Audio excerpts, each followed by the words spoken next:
welcome to the Brutiful Game. As always, I am Blake here with Ferris. Hola. And Ron. What's happening? And we apologize for not being here last week, but if I sound like there's socks stuffed up my nose, I was horribly sick, and that's why we are a week late. Hope you're feeling better, dude. I feel alive. I'll put it that way. Well, I felt very dead prior to that previous week. So today we're going to go catch up on Premier League news, some MLS standings, and of course, beer. But we've all three been extremely busy lately. Yes, we have been. And it's that time of year. We did the hashtag Eat Local. We went to our local Tijuana Flats. The old T Flats. To get some grub prior to this podcast, and we looked dead. We were tired, for sure. Sitting around. So I have a couple of options for beers, and our behavior tonight dictated the choice of tonight's beer. So tonight's beer, without further ado, first I will tell you where it comes from. It is from Lancaster Brewing Company in central Pennsylvania and Lancaster County, blessed with fresh country air, pure water, and arguably the richest non-irrigated farmland in the world.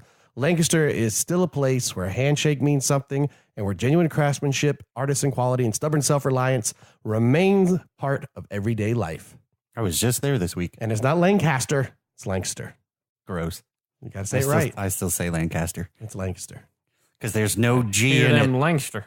Lancaster. So this is kind of cool because I might have mentioned in a previous pod, but the brewmaster, Mark Brownworth, gave me some cool short-run beers that, well, to be honest, I mean, you really can't get down here in Florida and even up in Central PA. There's only a limited run on these beers, and that's what we're going to have today. And today's particular beer is appropriate based on our behavior, or our mood, I should say. So without further ado, here it goes. Oh no! There's a pig theme coming back. No, as long as it's not pork slap. No. Whee!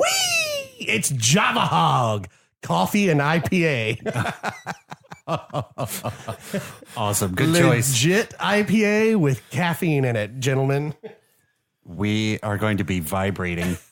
Actually, it might just bring us up to normal compared to how tired we actually were. The label is pretty slick on it. It's got this big old boar with tusks. That's cool. And what's cool is the Lancaster Brewing Company. So these cans, if what they were holding, they look like the traditional just blank silver can. And then it's got like a sticker that's wrapped all the way around it for its label. And so what they've got is, instead of having to just sell big bottles or making a specialty beer and only having it be a few kegs that they run out of, they got this like small, it's made for craft breweries, small canning system to crank out limited runs of stuff. Oh, that's cool. So yeah, and then you don't have to waste all that money on printed cans. Nice. And yep, you don't do it. Just label it. And so you just get a bunch of blank cans, and it's all about designing and printing the label at that point. So I'll read you a little bit about the Lancaster Brewing Company Java Hog Coffee IPA. And this is one of about 4 or 5 from Lancaster I'll end up going through when it's all said and done over the next few weeks. But already bursting with loads of Cascade and Citra hop goodness, we fortified Java Hog IPA with a proprietary blend, specially roasted for us by our good friends at Lancaster County Coffee Roaster, the coffee I used to buy when I lived there. The wondrous result is a brew with firm hop citrus notes, mellowed and interestingly complemented by fresh coffee flavor and aroma. It's got an IBU of 67% ABV, and its color is a deep gold. That's awesome. I like that they put the OG on there too.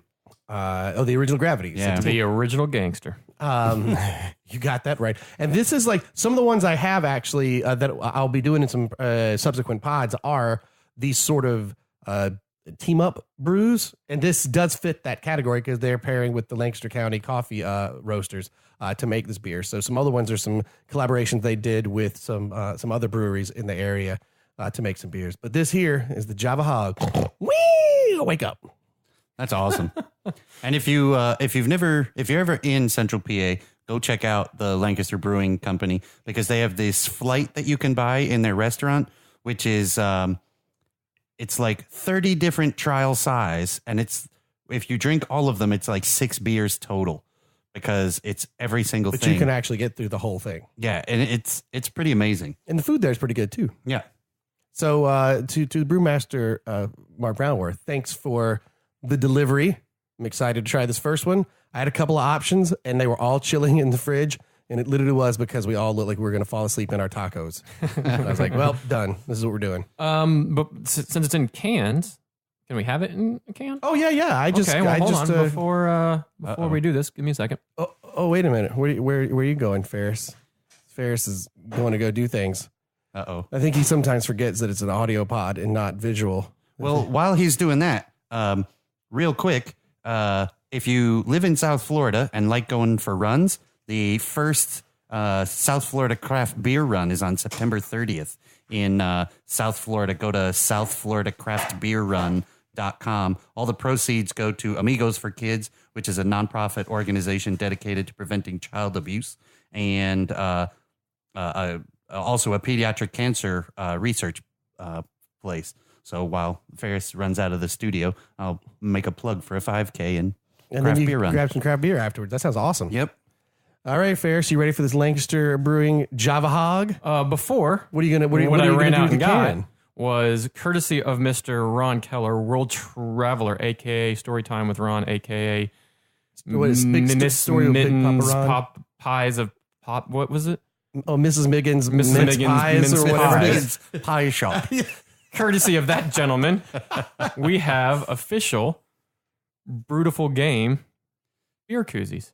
Yes, we So do. for those of us who I'll probably have it in a can. I know, Ron, you like to pour it to see the color and all that, but I you have love it. koozies. And we have a lot of them. So hopefully we can start getting some out to some folks that are actually listening. All right, gents. Shall we pop this can?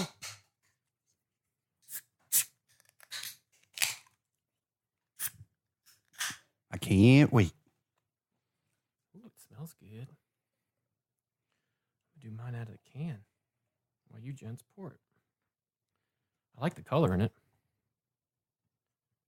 Yeah, I think they're pretty much right on with the color. Hey, Ron, Yes. what do you have there? I think he means you have good head retention, Ron, on that beer you poured. How do you always forget that? You're the one that. I say it all the time, but whenever you say, "What do you have there?" I'm like, a can and a glass.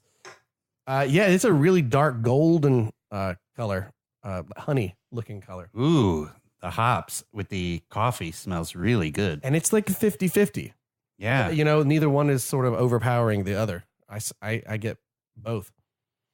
Ooh, that smells good. All right, gents, here we go. Cheers. Cilantro. Ooh.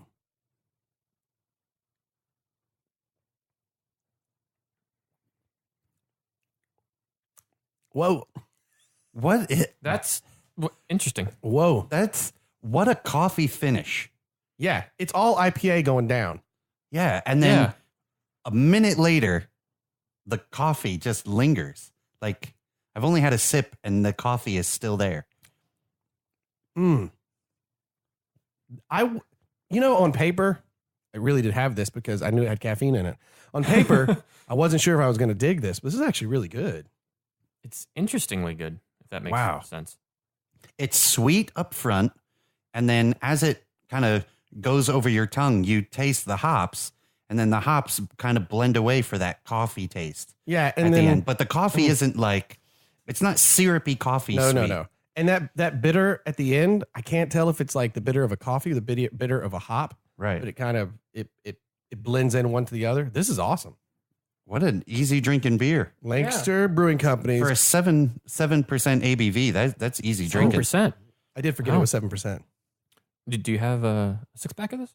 I do You do. because I thought we needed the caffeine. Yeah. Yes. Sweet, man. That's a good one. That's pretty good. Java Hog. I got to convince them I want to do their commercial. What a good beer. Good job, I Mark don't know if Brownwood. you have to convince anybody doing that. Man, this is awesome. Thank you, Brewmaster Mark Brownworth. That's delicious. Man, that's fantastic. That's a great one. Good job. That is good. There's some good. Oh, there's something I wanted to read though, real quick, because Ron's a history nerd and he'll appreciate this. So I was looking real quick on the history of the Lancaster Brewing Company before we move on to the soccer. Here it goes. So a bit of their history. By producing Lancaster's first commercially brewed beer in nearly 40 years, Lancaster Brewing Company has reawakened a rich, colorful brewing history. Brewing in Lancaster County grew from the back rooms of inns in the early 1700s into a thriving industry. Check this out. By 1810, the county of Lancaster accounted for 7% of all beer brewed in the U.S. Are you serious, Wow. guys? That's not a big place, man. No, it's Wow. not. That's like, I mean, Lancaster County, it's Amish country. It's, that shocks me, 7%.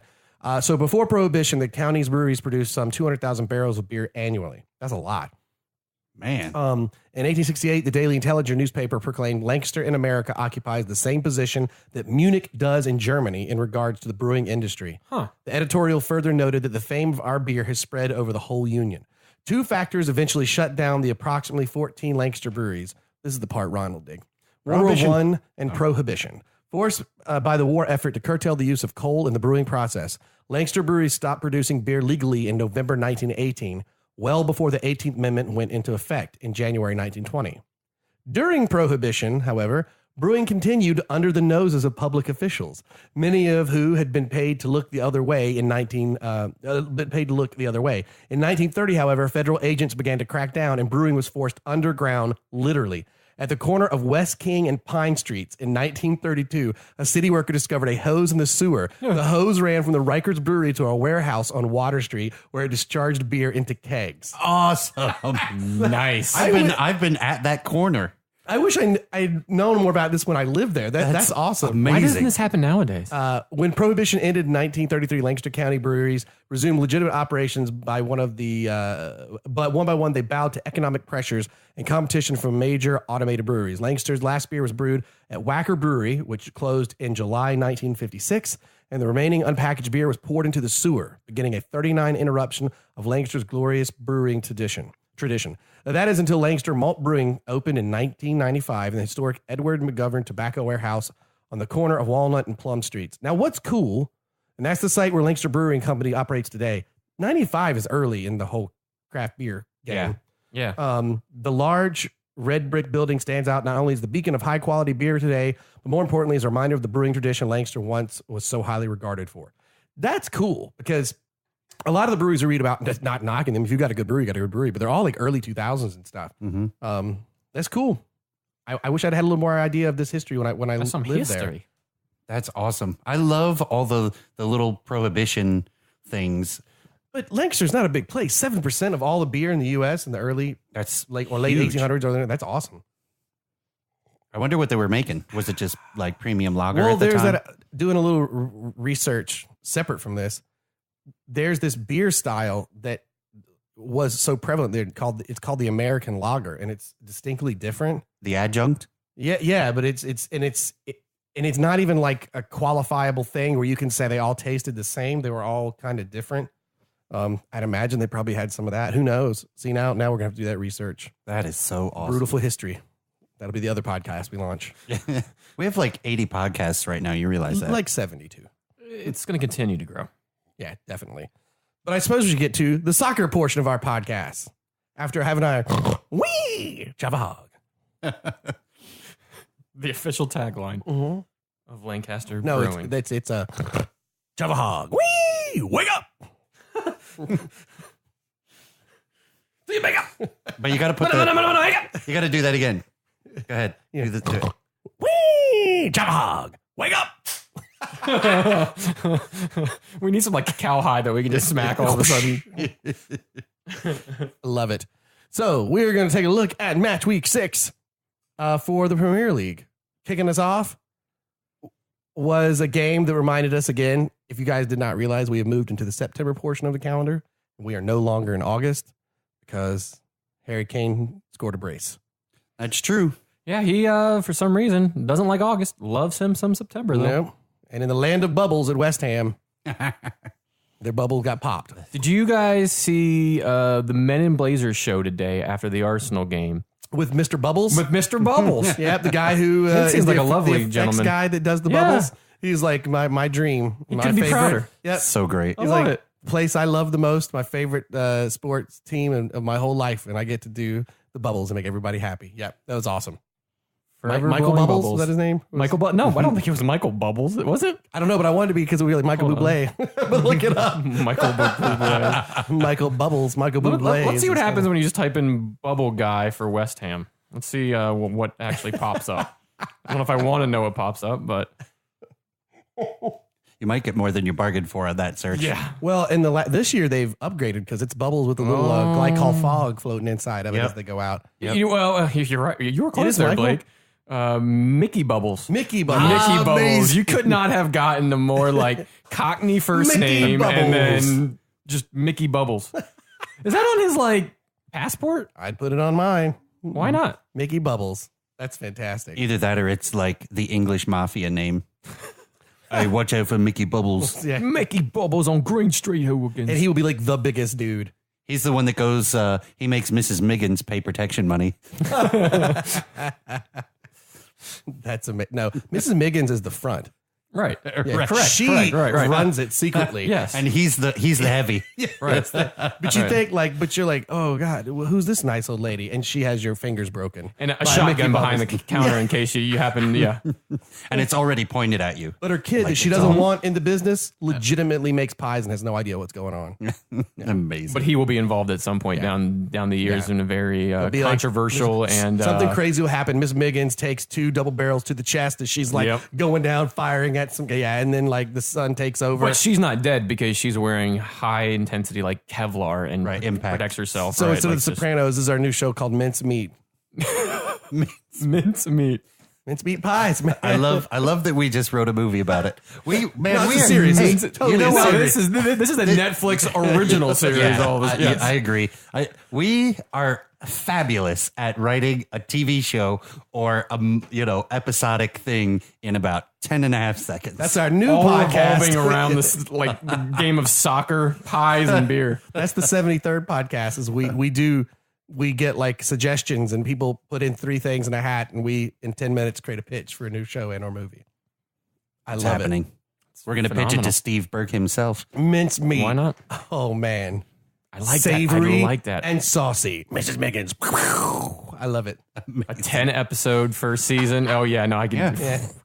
And then we move up to like Newcastle during the second season for another. Oh yeah, I can see this definitely happening. She moves into new territory. Exactly. She takes over. Mickey Bubbles cracking. It's like a picture is like on the Netflix does like the picture fades up when you're looking at stuff. It's her like at a pie counter and she's so small and behind her it's like a Vinnie Jones style huge guy cracking his knuckles. And she's sitting there in front of the pies. But if you look carefully, like some of the meat pies that are like in front of you have like a finger sticking out of them or whatever. Yeah. And that's like one of the things she does. She feeds she pulls like a Titus from Shakespeare and like one of the last episodes, she feeds like the cop detective that's been after her, like somebody in his family's in one of the pies. There's Right. no She idea. sends this is how she sends That's the season ending a cliffhanger. message. It's wrapped in newspaper and it gets unfolded and there's a vest, but instead of a fish sitting in the vest, it's a pie with a thumb and an index finger sticking up. Oh, Miss Megan's got us again. You run Prince on that thumb right now. Oh my gosh, this is amazing. So there was a soccer game was a that soccer actually match. played in London. Yeah, the Tottenham Spurs win. As you said, Spurs win in London, just not in Wembley. Yet in the league. They won I think they won earlier in the week in the EFL Cup, which is now the Caribou Cup. I For legit those of you oh, paying attention to the sponsors at home that change every as single in year. Caribou coffee? It's spelled different. Yeah. Oh, But I think no, it's like a Caribou. Is it an energy drink? it's like think- Or sports CARABOU. drink, maybe? okay. Because I know there's a Caribou coffee in the States. Is all I Yeah, can yeah. think about. It's not that. And they did beat Borussia Dortmund at home in the Champions League 2 weeks ago. So they've won since they've been in their new stadium. But in the Premier League, they have not won yet at Wembley, but they are really good on the road. And they almost actually gave this game up because it was West Ham were making a comeback, and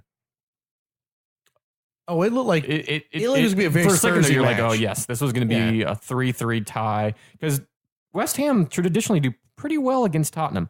Last year, I believe they took both games, or they won one game, and because the game they won knocked Spurs out of the race last year late, and then I think they tied or won earlier in the year. So, but Tottenham get away, 3-2. Harry Kane with the brace. Loves September. Not so much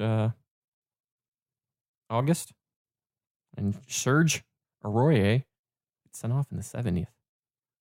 Yeah, you actually thought that was going to be the change right there. Signing, yeah, which it kind of did because he got sent off in the 70th. They were down. West Ham was down 3-1. They got a goal, and then I think they had one off the bar, and they had a few late that you thought it was going to end in a draw.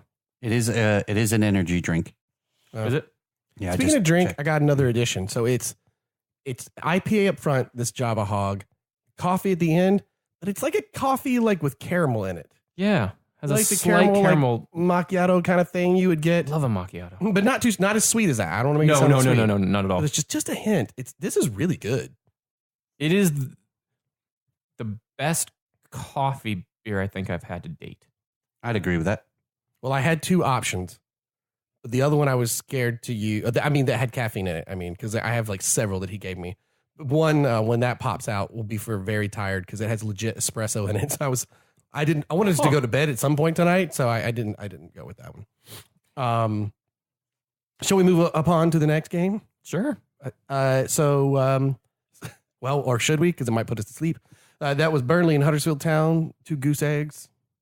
Although there were the score doesn't really indicate it. The second half was actually really pretty good for the first, 20 or 25 minutes. There was some end-to-end play, a lot of good link-up play, and some good shots on goal. So for a little bit, it was not quite so boring a game. And another point for two teams that are in the top half of the table. Right. Both are sitting at 8th and 9th, both on 9 points. They're only separated by goal difference of 1.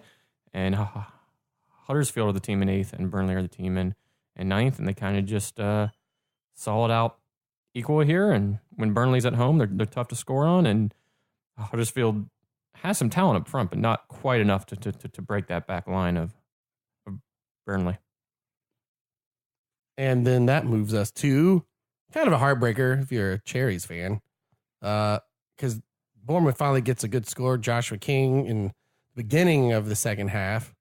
And they go up 1-0, but then Everton, they notched some good subs. Some good subs coming at half. It was kind of a interesting subs, and you were kind of wondering, well, what's going on? But there was an elbow given to Wayne Rooney earlier in the game, and he looked like he came off in a fight with at the half? Mickey Bubbles. Like he had blood hanging off his eye, and it was a clear elbow he got. I don't remember who. Okay, Wayne Rooney is retired from soccer, and he is totally the guy who doesn't speak, but is like the smaller, quiet, rough. No, he's the guy that does speak. When he opens your mouth, you're like, wow, he sounds like a 12-year-old. Hasn't gone through puberty yet, but he'll whoop your ass with a tire iron any day without question. No, he's gonna use a hose because it doesn't leave marks. Yo, man, this whole show is gonna be cast. But yeah, it was two really, really good subs from Mr. Ronald Koeman. He put in a striker that was kind of out of form for the club. He sent him away. He had him on loan last year, wasn't allowing him to train, but a guy like his Premier League career kind of was over. Right, you thought so.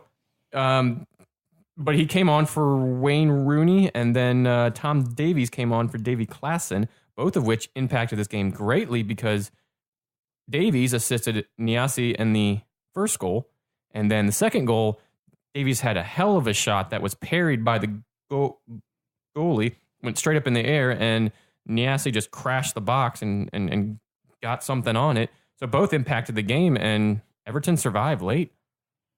That was a fun match to watch. A much needed 3 points for Everton too. I bet Bournemouth obviously needs some results as well, but Everton desperately needed that. It got Everton off the bottom three. Right, they were down there going into this game because they still have a -7 goal differential. Not good. No, but they're on 7 points. So. Not good for a team like Everton. That's just not. They should be a little more. Especially when you would think that their defense was a little. They addressed a lot this year. They had Jordan Pickford coming in goal, who's a great young goalie, and Michael Keane, a great center back. Well, not a great center back yet, but young, talented, strong center back coming in. So it's kind of surprising that they have a -7, which is tied for, I think, second worst in the league. So Yeah, there's Kinda three surprising. teams with -7 right now. Yeah, and the other two teams are down in 18th and 19th. Yep. one of them being Bournemouth. And Bournemouth, they've got to do a lot. And they kind of had paybacks because I think it was last week, Bournemouth snuck away a win against Brighton 2-1 late, similar type thing. And this year the tables were just turned, and Everton at home, some good subs. And Subs paid off. And didn't mention for the previous match with West Ham, but that still keeps West Ham in the bottom 3 as well. Yeah, And I know we're still early on, but they're at 18 on 4 points, 12 out of the top. although there's a club that we're going to get to next that is probably just going to sit at 20. They're going to be the Aston Villa of this year. They haven't won a game, and they haven't even scored a goal yet. Yeah, that's the killer one right there. Yeah, the fact that they haven't scored at all. So the next match, Man City versus Crystal Palace. Man City looks like the friggin' Terminator right now. 5-0. I mean, I know the Crystal Palace is not a good team, but still, man. Well, kind of a snarky headline from me there. But Who'da thunk it? who'da thunk it? City beats Crystal Palace. Go figure. First in the table, playing the 20th in the table. They should have beat them 5-0. They should have. I mean, well, and in the first half, Palace had their chances. They had a couple of really good chances to make the game 1-0 and even get it tied at some point. But City just so much firepower going forward. Sane, Aguero, Silva, De Bruyne, just when they come at you quick. Sterling with, Delph. 2 goals in this game. Delph came on and scored a wonderful goal. And they just beat Palace down, and It looked like practice. Some of those practice. some of Oh, those practice. some of the ball, the service across the box, especially that late one to Sterling, who just I guess it wasn't that late. It was I guess it was actually pretty early on in the half, and it's just him running on. Aguero squares a ball.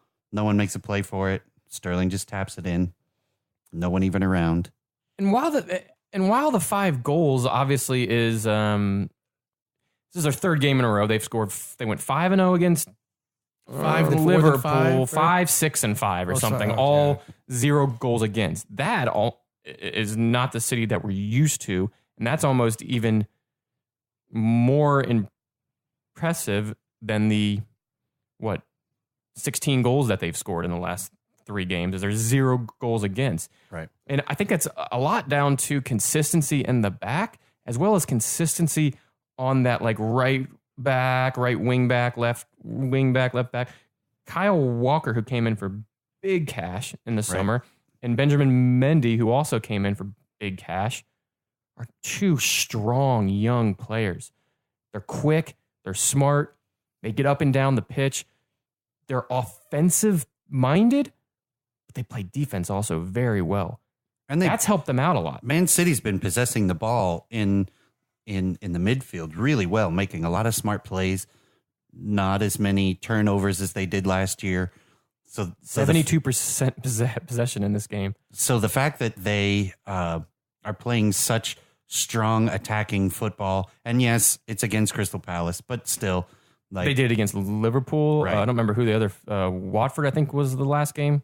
They won 6-0. So, and Watford's up there in the top half of the table. They're sitting in 6th. Right. So they're doing it against some decent teams. And Ron, you're right. Their midfield is very strong. Fernandinho kind of plays that, hits in front of the back two and just protects them, but also gets the ball going. And then you have Silva, De Bruyne, that are just creative, solid, good on the ball. Their vision is insane from those two. Yeah. So, and then you pitch it off to these people like Sane and Sterling who are just speeding up and down the wings. And they're not in any tearing hurry, teams apart right now, which is interesting. They're not, if they can hit somebody on the counter, of course they're going to. But they're nice and patient. No. They're not playing like Leicester a couple years ago where it was all like go to get that counter. Right. Yeah. They're just being patient and having some really creative build-up play. To me, the biggest headline is the headline that has disappeared. The headline that disappeared was, does Pep Guardiola understand the Premier League? Because that was all the discussion throughout most of last year. he may have discovered it this year. Yeah. I think he's going to be just fine. Yeah, I would say so. And having a boatload of cash and worldly players in his squad, and he hit hard this past summer on defense, and so far it's paying off. And he needed Still a long to. year though. Now that moves us on to the other side of Manchester, which is Southampton 0, Manchester United 1. Solid one. Yep, Lukaku's Take it. the only goal. 6 wins, but I didn't see much of the game. Well, most people in the United States did not. Right, he scored his 6th goal in 6 games. I learned new curse words I didn't know on Twitter when the NBC Gold app failed and no one could watch this match. Nobody that I knew of could watch this match. It was like a train wreck. Completely failed, and they were getting blown up on social media. I didn't want the match to come back on. I was having too much fun on Twitter, just reading the freakouts that people were having. It was quite. I was one of those people there. Obviously, no secret that I'm a Manchester United fan, and I was proud of myself that I didn't use profanity while tearing into. I think there was one that I think Matt actually commented in Anna. There was the Gold the NBC Gold has their own account, and they retweeted, "Here, watch the game," and I went, how are you retweeting this right now? Nobody can actually watch it. So here was the thing. They should have sent that retweet, but they didn't clarify it. That retweet was that the actual different link? Okay. That then took you to the NBC Extra, Right. or the NBC Sports app, and then the regular NBC Sports online. The problem was they didn't qualify it. So when you just saw the right, the it banner, looked like just the link that they had right. a few days back. They did, and because it's a little bit later, they did it again, but they said, for those having troubles, go to this link. And I was like, oh, it's the same but one. It didn't even, you're right. It didn't say, here's an updated link. What was somebody interesting else who was on their Twitter was scrambling. Is they made, this game was on Gold Pass, and there was about 4 other games, and you couldn't kind of see any of those games. They made this game then available on their just NBC Sports app, which means as long as you have a cable provider or Fubo or whoever else, this game was then free without having to pay the subscription of the Gold Pass. But there was no sound on it until like 10 minutes left. But they still realized that, hey, this is a huge fail, and made it available. And then what they're doing afterwards is commendable. Yeah, at least they're admitting it. At least they're saying, hey, this is an entirely huge screw up and we're working on it. They emailed everyone and said, hey, respond by the September 23rd or whatever it was, and we'll email you and call you and work it out with you directly. And the options were pretty decent. They know they screwed up, and they're trying to fix it. What's the next big club that's got a match coming up? On Gold Pass? Yeah. I mean, Man U is a big There's been one. 3 on there so far, and each of them have had issues similar to this.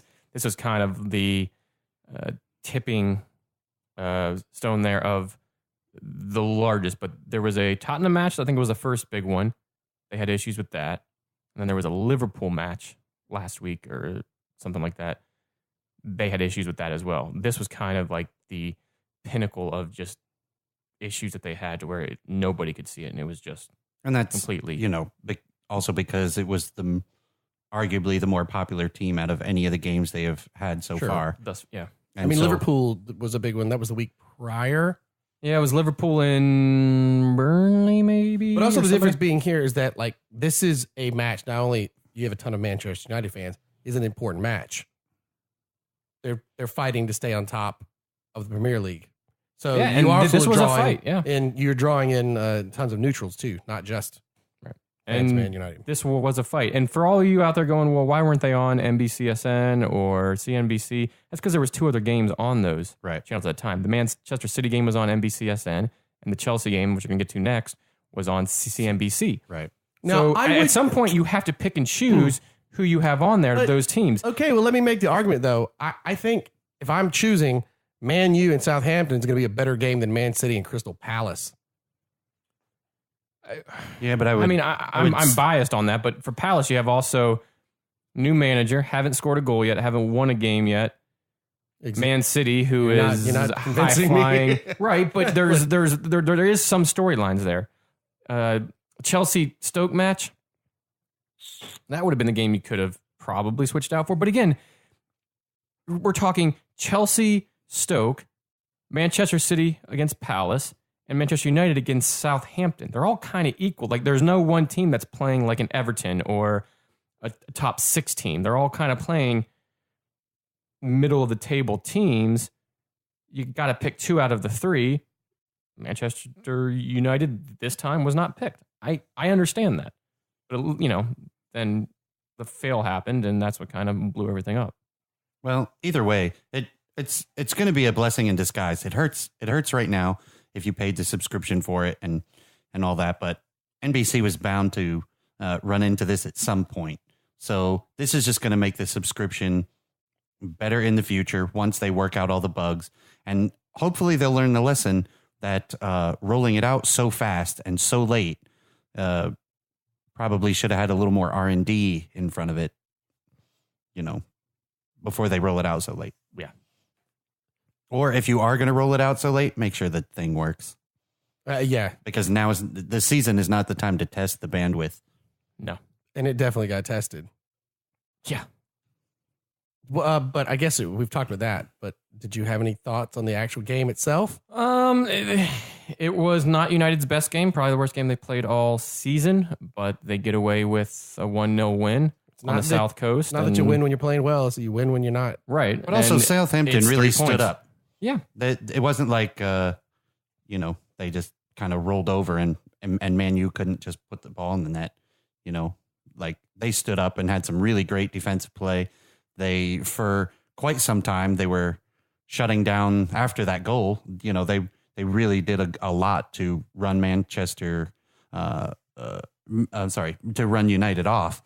So the defense, while bend but don't break, was the strategy there. They pulled it off mostly. And Mourinho got sent to the stands late in this game. Don't really understand what for. It's not like it's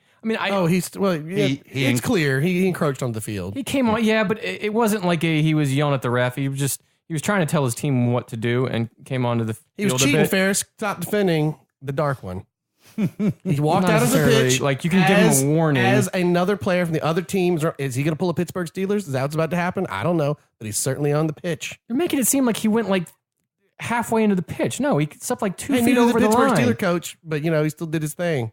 Just saying, the guy from Southampton's running up, and there's Mourinho all up in the way. But maybe ref should send him to the stands more often, because right before he went to the stands, he went around and shook every manager's hand on Southampton, which because if he usually will like skip people or do that, but he went and he took his time going to the stands by going line by line and shaking everybody's hand and then going. So it was a very polite and that's so he can get a headline.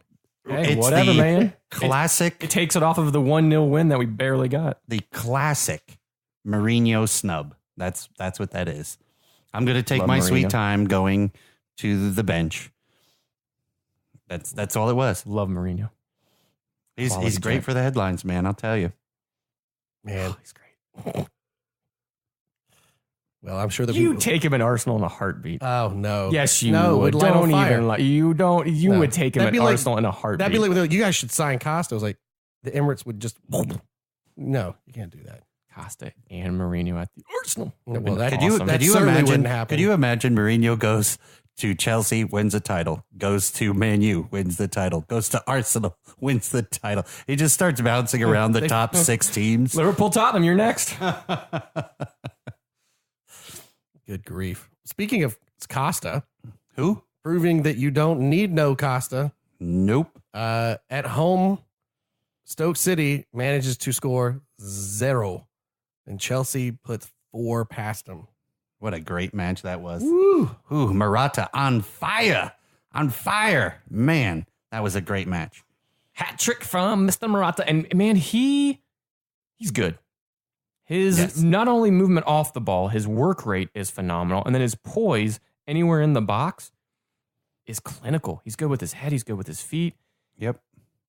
He's quality. He took his time, slotted one past the keeper, chipped him on another one. Just very cool, very calm, very, very good composure. He's not he's not hurried into much, even when the defenders are draped all over him trying to stop him. Yeah, he keeps playing like that. He's going to be fighting for that golden boot when it's all said and done. What a great match.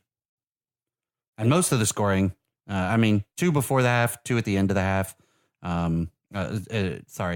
2 before the half, and then 2 like 77, 82nd minute. But just brilliant. When the gates open, boy, did they. Pedro's goal was good. It was nice to see him back on the sheet, on the score sheet. He hadn't been, kind of looking a little the maskless Pedro. Yep. He wasn't wearing his mask. Nope. That's a thing. That's like comes on and off for a while. I guess it's all depends on his mood.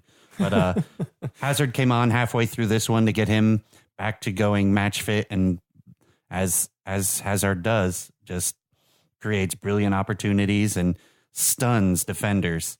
Like does 2 moves, and it looks like that defender is just standing still. I love watching that. It's like the ball never leaves his feet. It's so It's like magnetized. It's on like a string, and he just dude's great with his feet. So that keeps Chelsea in 3rd place at 13 points, only under Man City and Man U at 16. So, and Stoke, another club that is desperately looking for some results as well. Yeah, Stoke, -5 goal differential on 6 games, so they're at 5 points, which puts them in 16th place. Yeah, Stoke needs to start playing a little bit better. This bottom of this table could be a lot tighter than the top when the year is all said and done. If some of these clubs don't turn it around. Well, and they're teams that are down in the bottom right now that aren't the teams that we thought they were. No, West Ham, Leicester, No, that brings us around to, speaking of clubs that we thought would be in the bottom, but right now, not Swansea City, though they do lose at home, 1-2 against Watford. Swansea, also a lot of Swans fans upset online. They also could not watch their matches. And a heartbreaker for Swansea at the end because they had worked so hard to preserve that draw, but man, they could not prevent that 90th minute goal, which was just bouncing around in the box and got cleaned up. Is Watford for real? No. That goal was Richarlison. He was kind of on a breakaway and not really chipped, but long shotted the goalie. He had That was the first one.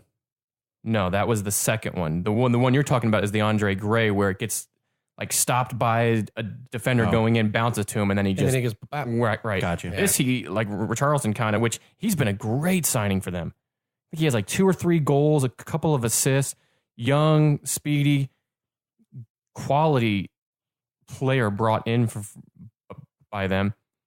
And yeah, he slotted home this 90th minute goal that just buried the Swans and just killed them.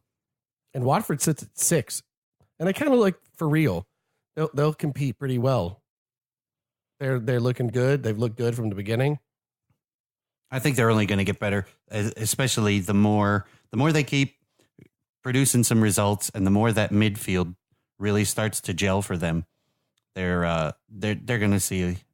I expect they're going to see a lot more good winning tough games. I think they're going to be fine. Yeah. I think they're going to be fine. I think thought they did well with the Gylfi cash, and I think they'll have enough just to stay up, but they won't move too much higher than 15th. Oh, you think that's as long as you're not in 18th, 19th, and 20th? Oh, that's a good season for the Swans. Yeah. I think Swansea's got a better chance of staying outside of that bottom zone than they did last year. I would agree. Although a club that has got to watch it in a match that says defense, we don't need no stinking defense. Leicester at home loses 2-3 against Liverpool. That was like there was no defense. It's like 2 people playing FIFA against each other on easy or something. And Leicester City doesn't actually have a defense. Leicester City actually comes back to draw it, and they almost they almost won it. Right, they had they could have drawn it at 3-3 late because of a penalty that was Vardy Mignolet save. And that's the headline. Mignolet made a save.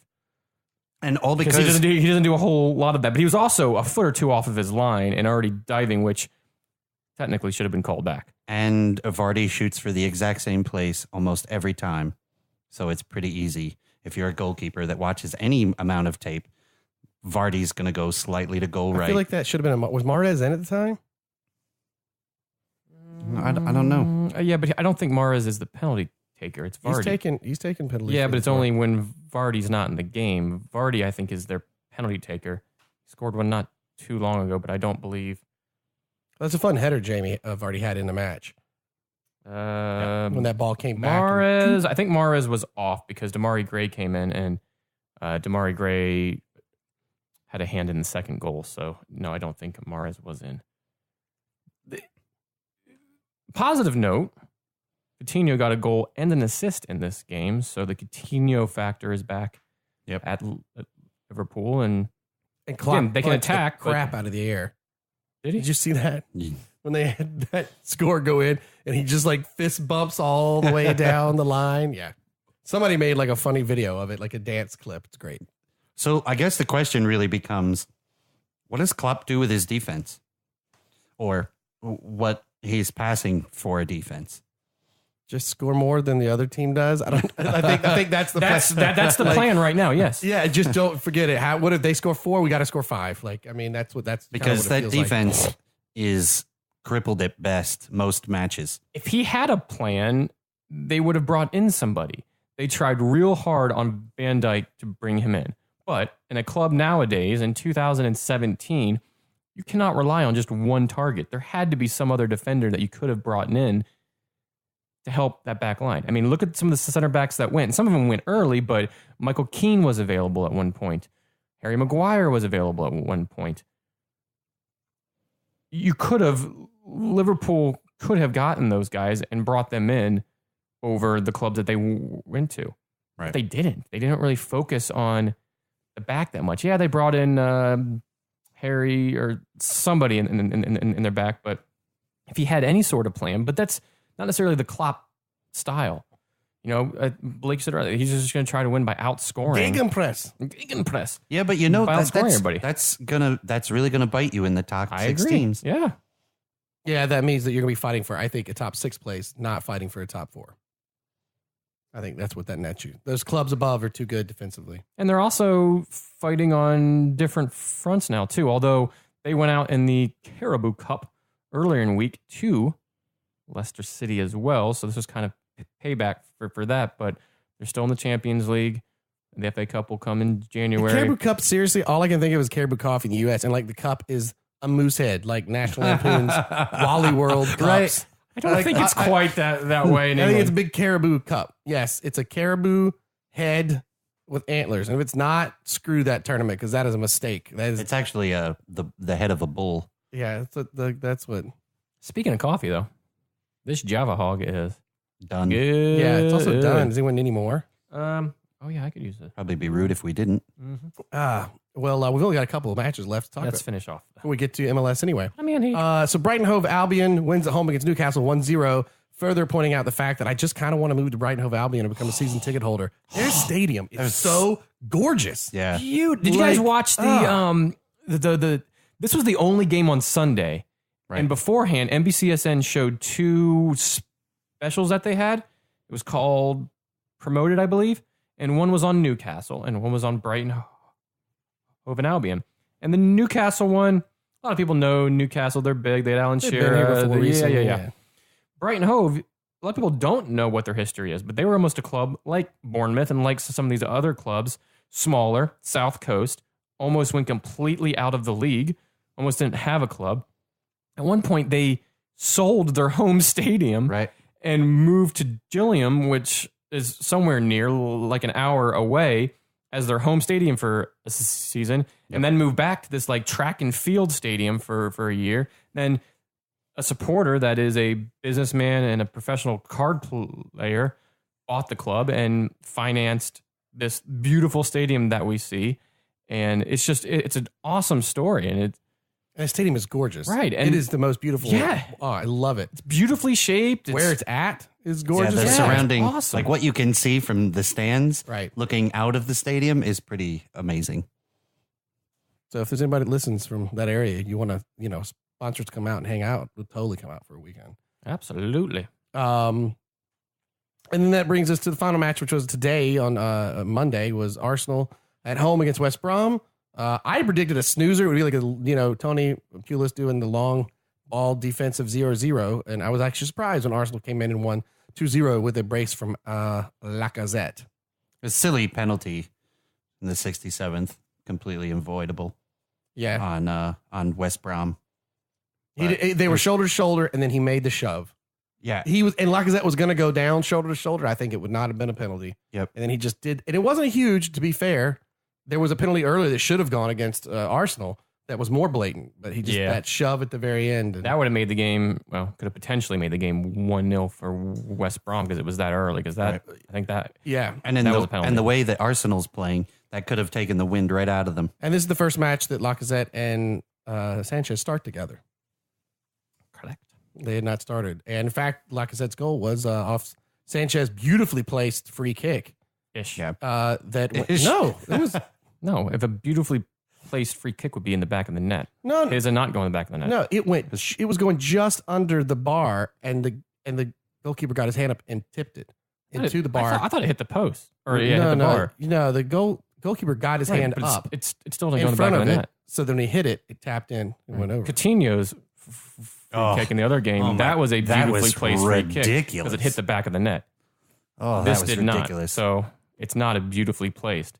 It's a good placed, and they got a goal out of it. And Lacazette did what a striker does in the box. He follows up on it, crashed the net. Good things happen. I think you should just let Blake have the victory. So I think that's a beautiful placed free kick then because he got the goal. I think that's what we're saying out of this whole situation. Lacazette didn't take the free kick. No, beautifully placed one No, by Sanchez allows for a rebound. You scored. no, because that wasn't planned. Beautifully placed. No, Yeah, because if it was like It was nicely placed. if it was lower, Nicely the guy placed. just blocks it. He's got it. it was nicely holds it. placed. It was nice and high. It was nicely placed So by you- the Chilean thighs. blocks it. So there you go. Nicely placed. Beautifully placed. But the Chilean thighs don't place anything that not beautifully. It's part of their contract. No, his I hate it when mom and dad are fighting. Sanchez was awesome in this game, though. he looked like the Sanchez. Yes, there were so many times They that need he it. would truck down the pitch, take on 2 or 3 people, spin the ball out, and they thought he'd passed it out, and instead all he did was just pass it to himself and go. Like, he looked great. Yeah, West Brom looked awful in the midfield. They gave that ball away Wait, all day long. hold on. What? They have a midfield? Well, yeah. Well, There's a couple guys out there drinking some lemonade. and they didn't necessarily try to stack the midfield. They had like 2 or 3 in there, but it was not very effective at all. One thing that Arsenal, I think they set out and it helped was Arsenal did have a midfield in this. You had Xhaka partnered with El Mohammadi, or I don't. Mohamed Ahmadi. Yes. Yeah. And then Ramsey was kind of playing a little bit more forward, but having those two are like center defensive midfielders allowed them to kind of protect that back 3 there, allowed Kolasinac. Kolasinac. The new word has gone out. That's how his name is.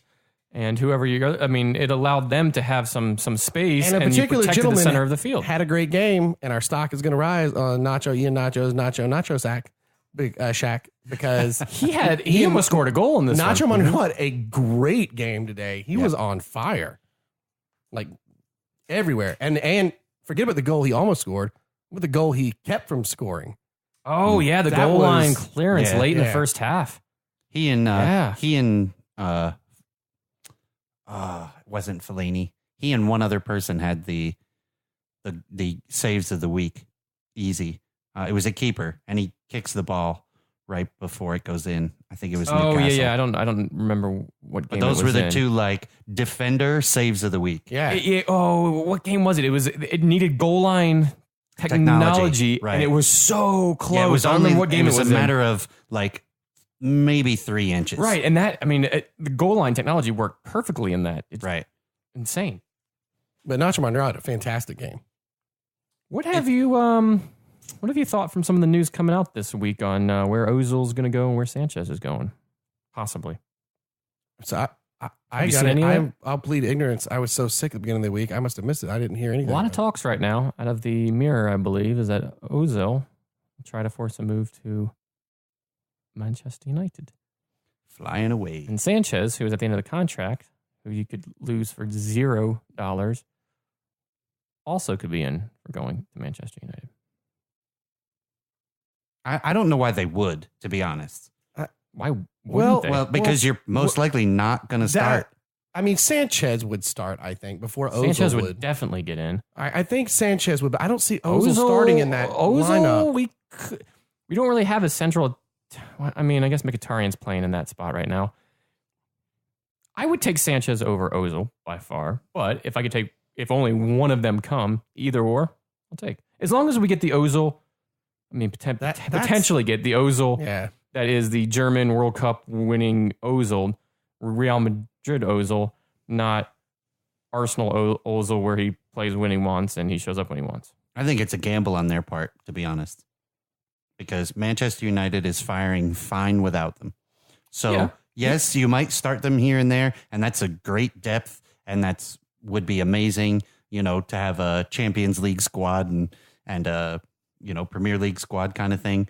But the likelihood of somebody who is not very consistent like Ozil right now starting at Manchester United on a regular basis, I don't really see that happening. And Sanchez, yeah, he'd start, but he's easily replaceable in You that. were Liverpool. That's like- what I would go after. Would be What like something like Ozil more so than. I just don't. Man United doesn't make sense to me. Again, And besides, Man United's all, not going to get Sanchez. He's going to Okay, go okay. play for Pep. It'll be City that gets him. Where would he fit into the City lineup? That's another one where it would be really hard for you to. I mean, Ozil I mean, makes he'd more fit- sense in that one than Sanchez does for Man City. City. No, I don't think either of them crack into the Man City squad currently. He's not getting in over. I mean, he may be getting over like Sterling, but at Man U, he would definitely get in. Sanchez would. Ozil, it'd be a fight back and forth. But Man City, I don't see either of those two walking into City squad like that.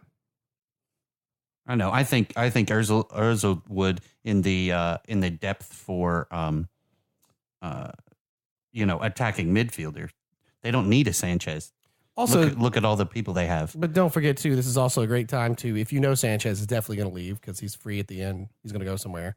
And your Ozil, this is a good thing for your agent to throw out and try to get another good chunk of change in a restructure. This is true. So, say, hey, you're not paying for Sanchez now. So, And ain't nothing happening although now. I think that's a dangerous move because It's a gamble. I'm not saying It's a Ozil's not good, but currently Arsenal is doing okay without him. In fact, they put in this is how the tables have turned. They put in Giroud at the end and went, oh, maybe Giroud get his 100th goal.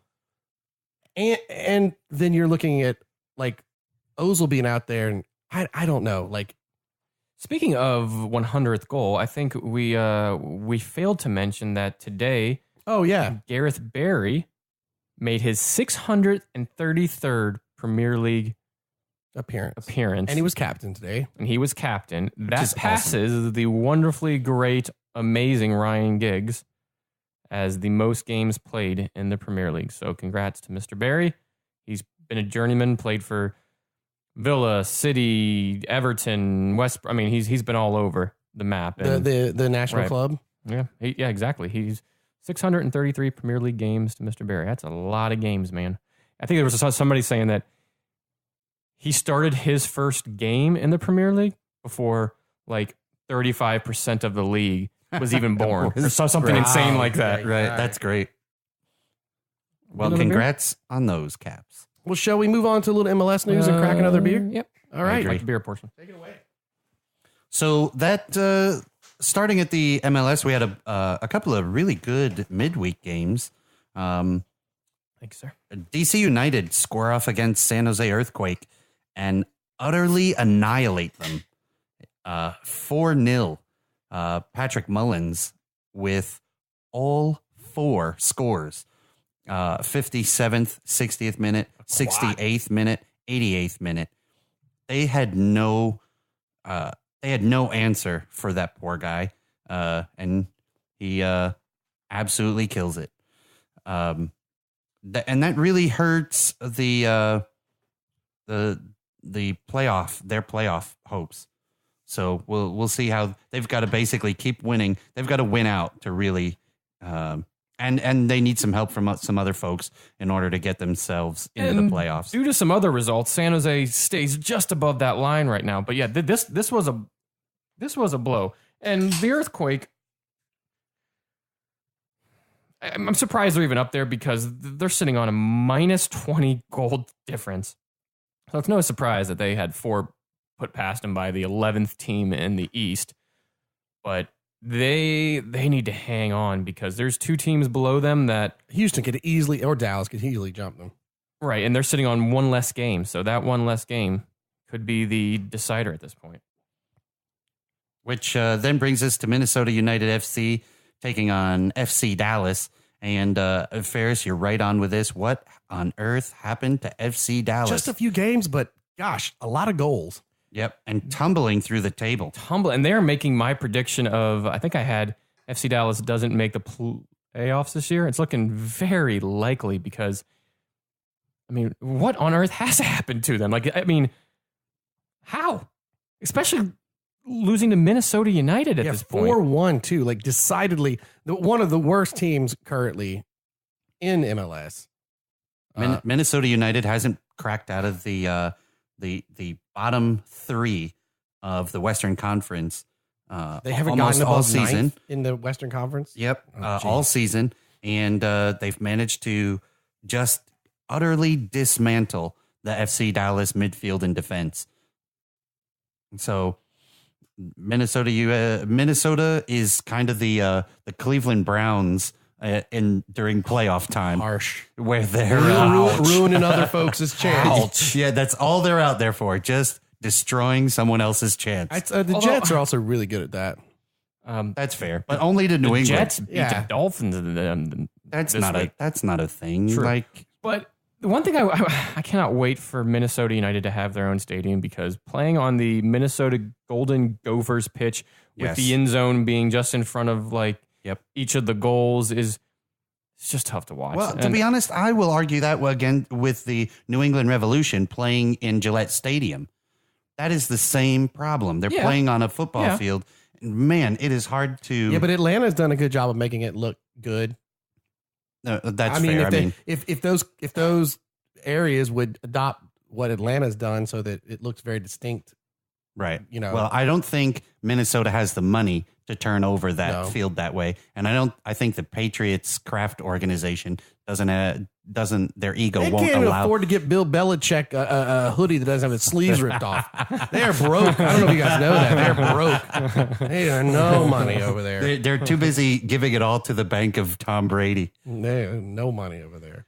So that brings us to Real Salt Lake 2 over Seattle Sounders. That's a big 0. That was quite the upset.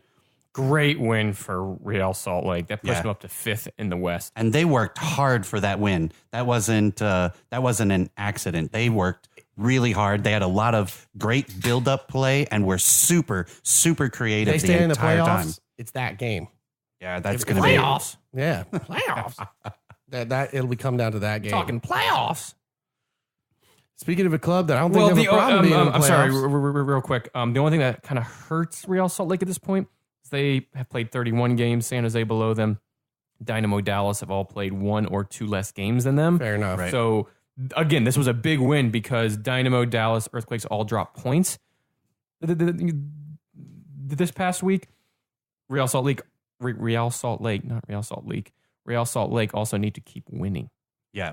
They need to put their foot on the gas and not look back. They need to keep winning. No, draws aren't going to help. And of course, obviously a loss isn't going to help. that leads us to Atlanta United FC 2 over the Montreal Impact. And that was a really fun match. Atlanta just so creative going forward. They have such Strong. They're so creative, and their midfield has such a great vision of the field that Villalba is just carving up defenses. It's really cool Joseph to see. Martinez, dude. I mean, he didn't score in this game. I don't know how, but That's a headline. He scored a crap ton of goals since he's been back. Like a crap ton is being generous. And that puts Atlanta in third in the East. So Big move for them all the way up, and they still have 2 games in hand on a lot of teams. Yeah, almost definitively. I mean, it would be a shocker if they don't end up in the playoffs. They'd have to completely collapse. I think they're pretty much guaranteed to be in at this point. I don't think points wise they are, but you're right. They would need to collapse. It would be like that 0.01% chance. But some pretty good games. 60% of the chance every. What was this? 60% of the time? Every time. Every time. Another quick news, because you've got it down here too. Toronto having a bit of an issue lately. Yeah, they dropped 2. They haven't been playing Giovinco. They haven't been playing Altidore. They're kind of, as soon as they were guaranteed in, they're kind of just. Because to be fair to those guys, they are sitting at 62 points. 10 points above everybody. They're not 10 points above the second place. Correct. Fine. Yeah. Geez. Yeah. This is not, aside from the Toronto match versus the Montreal Impact, which was an 8-goal barnstorming match. And that was the midweek game? Yeah. That was a really fun match to watch, and also the greatest sad goal in MLS history, in my opinion. What happened? So Toronto is trying to clear the ball, and because Montreal is just playing with such pressure. One of the defenders kicks the ball back to the goalkeeper. Goalkeeper goes to clear it, and their striker, his name is failing me at the moment, kind of runs nonchalantly toward the keeper. And as the keeper starts to wind up, he just turns his back and kind of jumps like we have all seen before. And the ball hits from the keeper to that striker, hits him right in the back, ricochets up over the keeper for Toronto and goes right into the back of the net. And it was I gotta see this. It was a brilliantly sad goal, and at that time it made it brilliantly sad goal. That's great. It made it I think it made it 2-0 or 3-0 at the time, because Montreal just whipped up the score early on Toronto, and the whole time the Toronto defense is they're just so mad. You can just tell, because in the first 20 minutes it was 3-0. And so I felt bad for Toronto, but that keeper, all I could hear was. Do you know what goal it was? What's that? Do you know what goal it was? It was the second or third. Okay, which is so it's inside the first 20 minutes. Lovely. I just want to see this. That's one of those that is. Even if you're cheering for the team that it's against, you're just like, well, I mean, that's just right. What are you going to do? What are you going to do at that point? Right. But that was a really good one. And then another game of note, last night? Orlando City. I mean, of note, if you live in Orlando. The dumpster fire, that is Orlando City. Yeah, Orlando City drops more points as we continue to not produce. And another 2 guys sent off in this game. 2 red cards. Again, this is like the second time in 3 or 4 games, and we've had 2 people sent off. It's just Orlando City's not good. It's an epidemic right now for how bad we're doing. I mean, we don't create very much. Giles Barnes is arguing with everybody. The ref's grandmother, Kyle Laren's grandmother, Revis's grandmother. And everybody's had flashes of a lot of grandmothers. Oh my gosh. Giles Barnes, first game, Kaká gets injured. He jumps in. We're like, oh, this dude was a great pickup. We have all these people that are had flashes that we thought, man, this is going to be fantastic. And then I don't know. It's just not come together. I don't include Dom Dwyer in this at all because he's such a late addition. I'm excited to see how if it's him and Lair next year as a pairing up front work. Dom's fine. He came in late. He's still gelling with the squad, so I don't include him in that criticism. But there's a lot of just I don't know. We need to offload some players. We need another center back. We need a central attacking midfielder. We need a that defender has to be key in the offseason. Somebody that can pair with Jonathan Spector back there. Yeah, we need a defender who is not going to step up every chance he can and get just walked around like he's not even existing. Portland we just didn't have an answer. 3-0. Valeri continues his goal streak, which is just credit to him. Don't we? He scores right 2 now. In this. Interesting fun fact. Portland, a single Portland player has never scored a hat trick in the entire history of their club. Are you watching it? I just watched the goal. Oh, brilliant. I love the MLS. Do you remember those old NFL blooper videos that were actually really terrible? Like, whoops, that's not where you put the ball. That's what I feel like I would do. It hits off the guys like butt, back of the thighs, and just and you can see in there he's just the striker isn't even going for the ball. No, he just kind of turns his back completely. Yeah, it was so sad. How did you say that it was?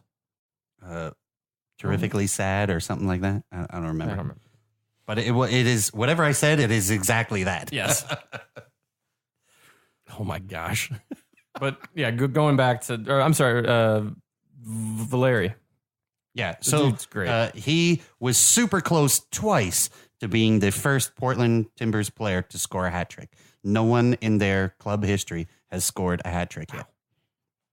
The curse continues. And his goal streak's up to like 12 games now, or yeah. And how much longer do we have right now?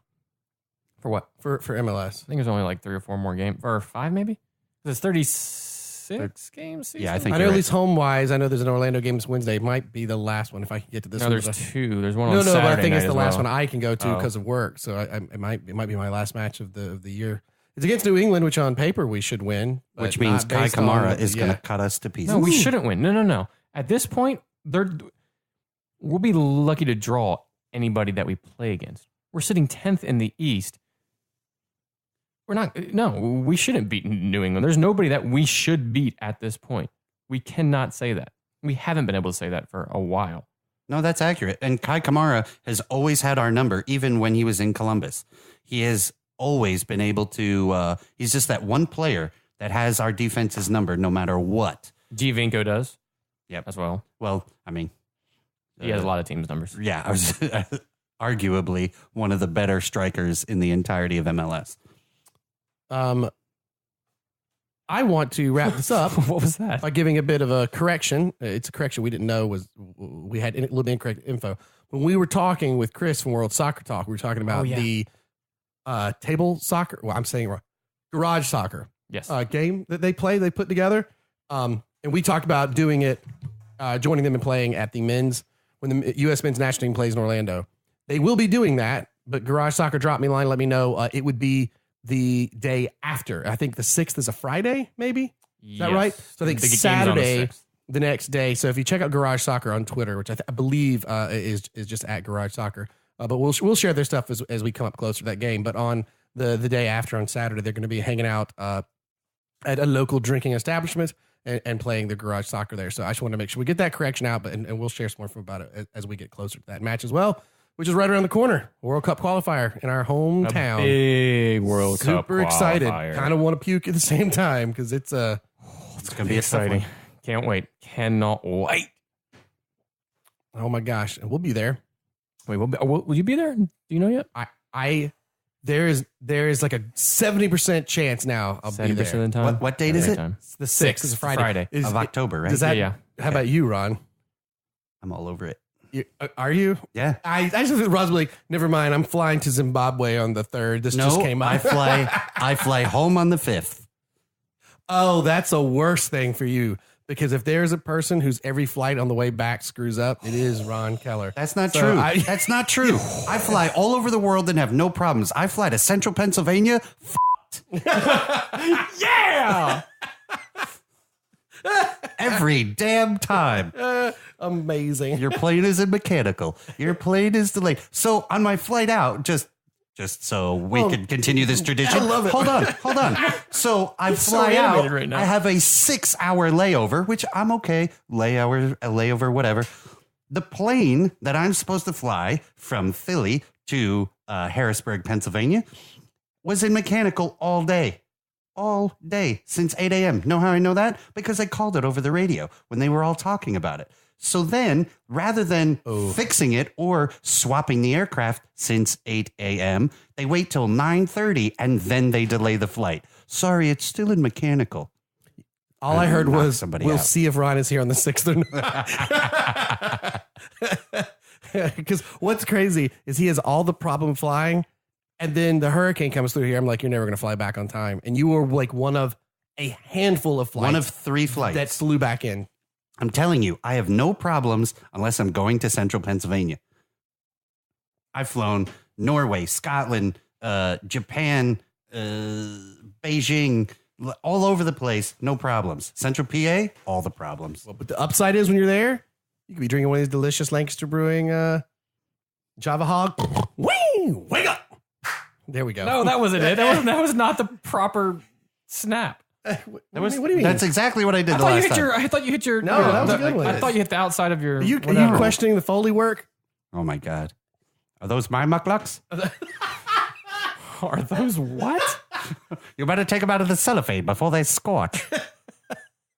Royal Canadian Air Force, people. Yep, Look it up. Yeah, it's another Adventures of Nick Danger. it's another nod back to the boot to the head. Brilliant. Came up in the previous pod. I think that wraps us up. We got to go. Yep, we gotta go. We got some fun matches to look forward to over the next weekend. Man City, Chelsea Ooh. It's a 12:30 game on NBC on Saturday. Yeah. Correct.